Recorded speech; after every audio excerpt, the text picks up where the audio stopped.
paz de Deus, meus queridos irmãos. Vamos continuar respondendo aí os comentários do nosso querido Cairóis. Veja, ele diz o seguinte, ó.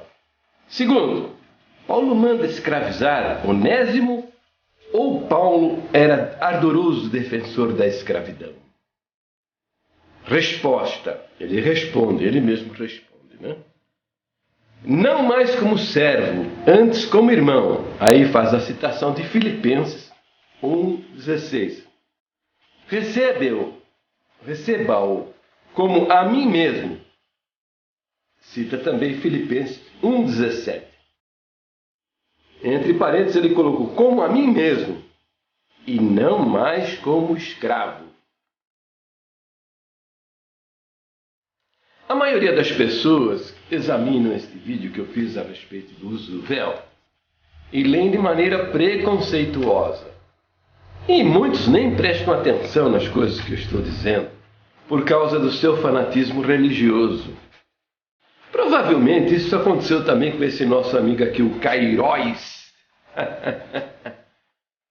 Então aqui ele contesta coisas, né, que de uma maneira que eu não estou argumentando estas coisas. Tá? Ele contesta como se eu estivesse argumentando isso. Por exemplo, Paulo manda escravizar Onésimo? Ou Paulo era ardoroso defensor da escravidão? Em momento algum eu disse que Paulo era ardoroso defensor da escravidão. Ou que Paulo mandou escravizar Onésimo. Nada disso.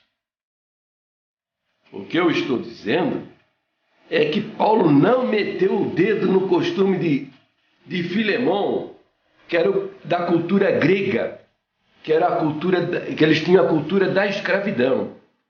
Ele não falou, olha, não faça isso, mas também não disse para fazer. Pelo contrário, ele deu a receita certa. Ele mandou que Onésimo servisse a Filemão como se estivesse servindo ao próprio Senhor Jesus. E disse a Filemão que tratasse Onésimo como a um irmão, como a um filho, saído das entranhas de Paulo. Entendeu? São estes ensinamentos e estas orientações que mudaram os costumes das nações.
Entendeu? Ela não escolhia o lugar que ela ia sentar-se à mesa. Ela não escolhia o lugar onde ela ia dormir.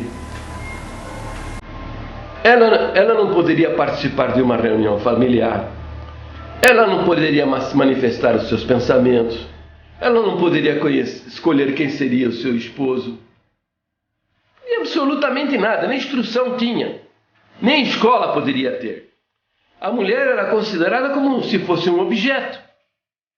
O cristianismo mudou estas coisas. Marido, amai as vossas esposas. Não é? Porque diante de Deus não tem nem macho, nem fêmea, nem grego, nem judeu. Entendeu? Então hoje, a mulher tem uma posição de respeito na sociedade.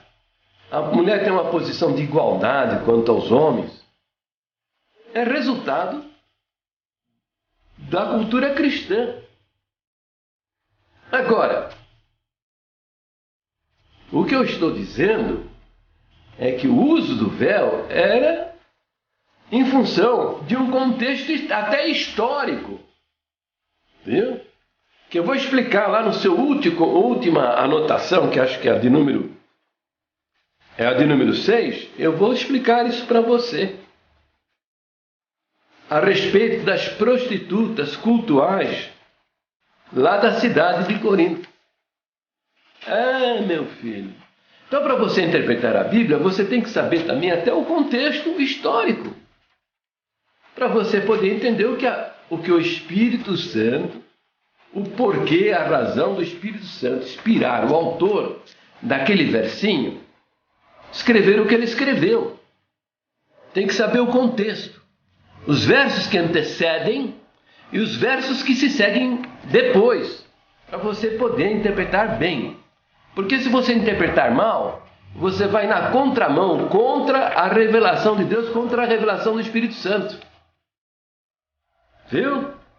O seu erro. Aliás, lá no comentário, lá tem alguém que disse, esse pessoal não examina o contexto.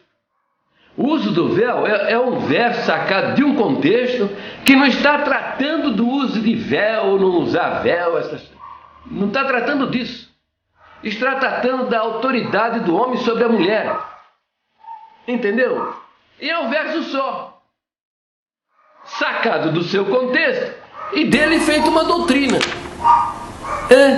Entendeu? E aí, depois vem um monte de coisa, né? Não pode orar com a cabeça coberta, tal. Ué, a Bíblia também manda que a gente, quando for orar, levante as mãos para o ar, alto. Levantar em mão santa.